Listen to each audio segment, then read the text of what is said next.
Welcome back.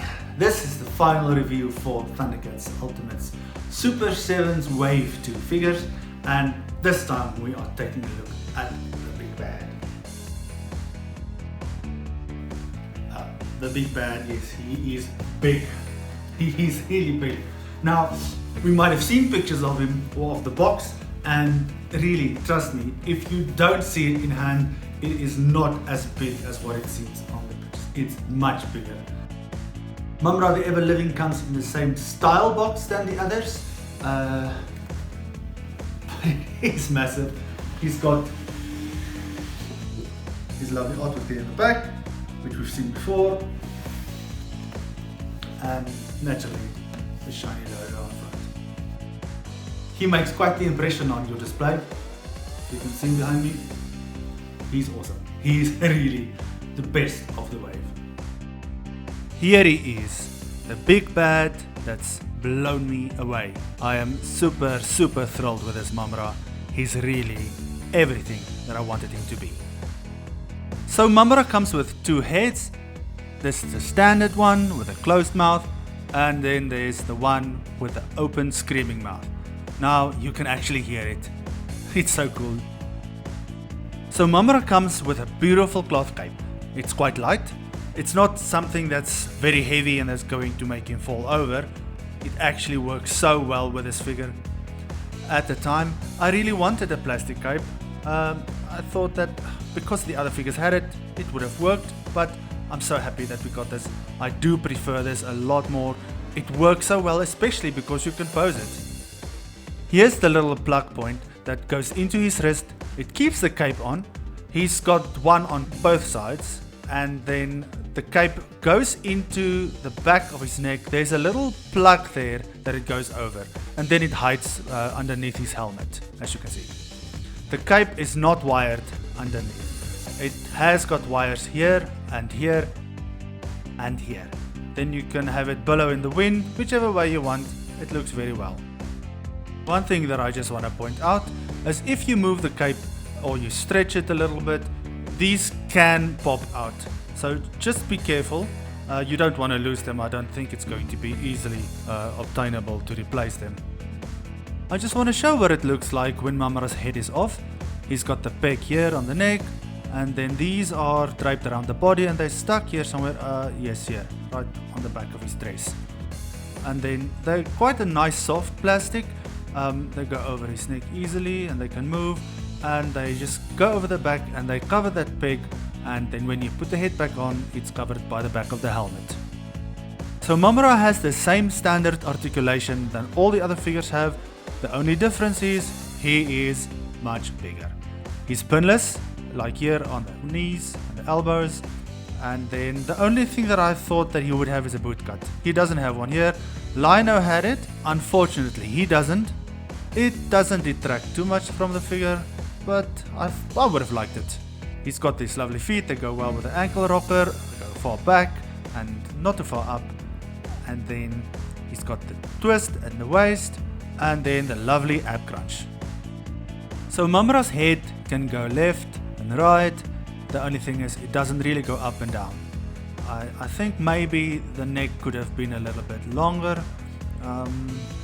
I think that if you look here, it does look fine. It might be all these things that's underneath here, and maybe his open jaw. It does look that it's short-necked. Unfortunately, my Mumm-Ra's alt head has a little bit of glue on here, and as you can see here on the back, it looks like there's something that dripped down there. I don't know what happened exactly here, but it's unfortunate. I don't really use it, so it's probably fine that the glue is on the alt head. So Mumm-Ra comes with 3 sets of hands. He's got the gripping hands, and then he's got these more expressive ones. Just check those claws, and then he's got a set of fists. So he comes with a gyroscope regulator. Now this was actually advertised with Mumm-Ra at the start, as you can see here, and then it was moved away to Mumm-Ra. I think maybe it was with her to boost her offering. He definitely needs to come with it because he's associated with it in the cartoon. I'm really hoping that we get Jagara eventually down the line, seeing as we've run through all the ThunderCats, because you know we've got just the kittens left and Snarf and Snarfer, and then if we can then at least start with previously unmade ThunderCats, official ThunderCats like Cloudus and Jagara, that would be so fantastic, and I wouldn't mind the odd Thunderian here and there. So Mumm-Ra comes with his extended Sword of Plundar. It appeared much later in the cartoon, in the second season. So this is the same color as the one that was released by Mattel with their Mumm-Ra. As you can see, the color is very similar. It's both a mustardy yellow. It's not a bright gold like this one that was released by Super7. This is much more brighter and shinier. I don't know why this happened.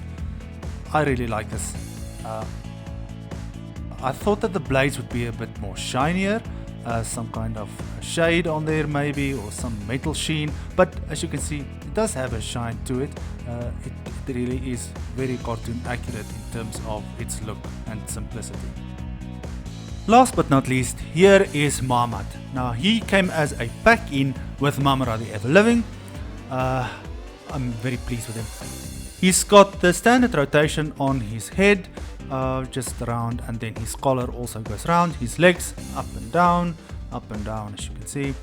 And this here by the knees, I really would have liked some additional articulation. Maybe then if you could have made him sit, that would have been something. His tail, it looks like it should rotate, but I don't think so. I'm just worried that I'm gonna break it. Then if you look at his body, he's got some nice shading over here. The plastic is a little bit harder. It's not bad hard, but it's different than the rest of his body. It's nice and smooth.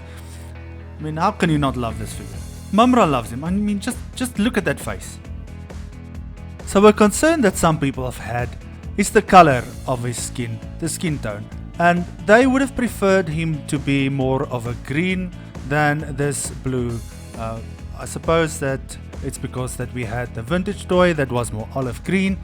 This actually is matching the Super7 release. The Mattel Mumm-Ra is definitely a little bit more green.